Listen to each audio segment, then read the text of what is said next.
Lucky for us, American whiskey was started by European settlers. You know, those folks famous for making great whiskey and even more famous for enjoying it.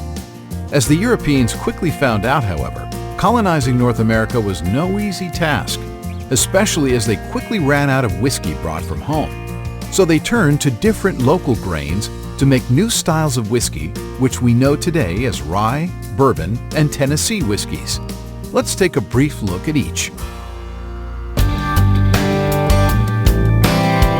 Rye whiskey was first, as the earliest settlers in Pennsylvania and Maryland found that rye grain was easy to grow and plentiful.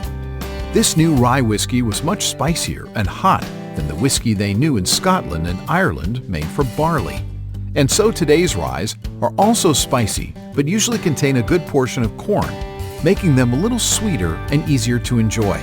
If you enjoy the spice of a good whiskey, then rye whiskey is for you.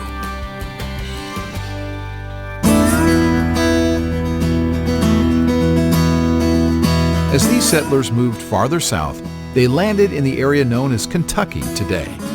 Here they chose the plentiful local corn to make their whiskey.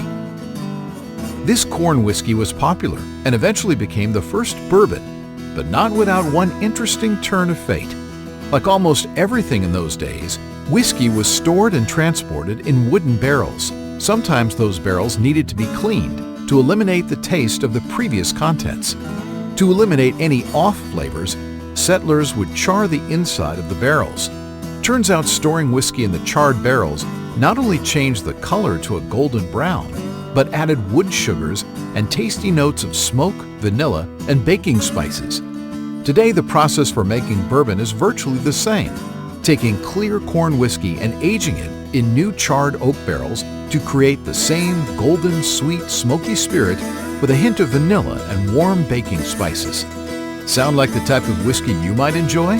Then be sure to give bourbon a try.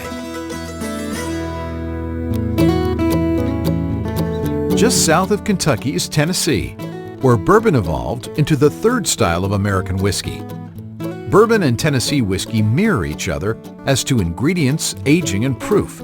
The difference is that Tennessee whiskey must be filtered through sugar maple charcoal before it is put into the barrel for aging. Just what are we talking about? Well, imagine tall piles of sugar maple tree branches made into charcoal and then dripping the clear corn whiskey over the pile. This filtering step is often referred to as the Lincoln County process. Some claim this produces a smoother, smokier, but less complex whiskey taste. But most agree, this smoothness makes it a great introduction to American whiskey.